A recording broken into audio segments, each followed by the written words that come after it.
Oh, well, hello and welcome.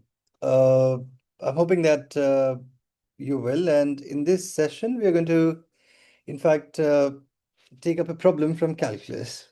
And the problem says that suppose f function defined from a to b is a continuous function, and we have to prove that there is some point x naught uh, belonging to a to b says that f of x naught is x naught, and then says that what did it say about the function, right? So how do we begin with this is that we are just going to consider a new function g of x, and g of x is going to be f of x minus x. Now, since f is continuous and since x is continuous, so therefore the difference of two continuous functions must be continuous, and therefore g is continuous, right? And because we have to show that g has a zero. So let's find out what g of a. So g of a is f of a minus a. Now have a look at this. Since f will take its values from this set, so the value of f of a must be greater than or equal to a, right? What if f of a is equal to a?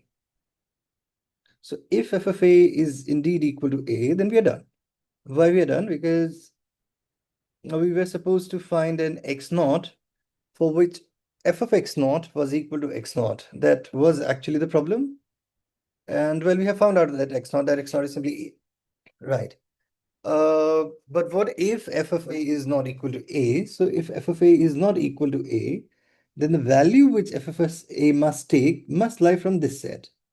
And since it's not equal to a, so the value at a must be greater than a, right? So in that case, this quantity is greater than 0. Okay. Now think about g of b. So what is g of b? What's g of b? G of b is f of b minus b.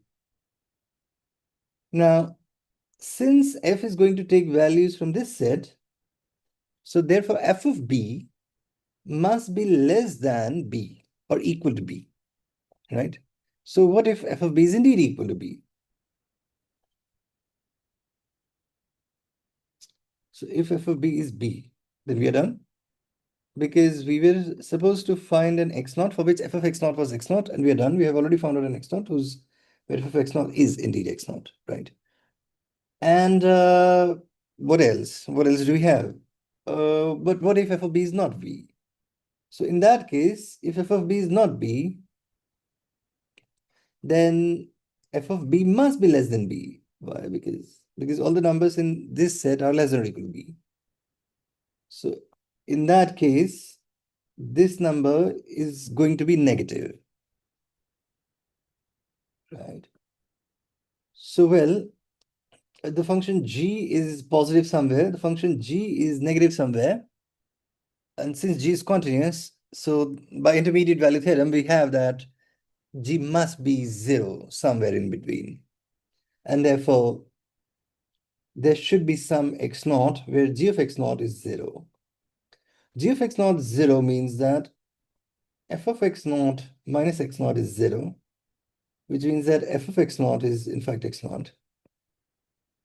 And which tells you that we have proved the proposition that we intended to, and which tells you that the graph of y equal to f of x must intersect the graph of y equal to x at least once in the interval a to b, right? So that's about that.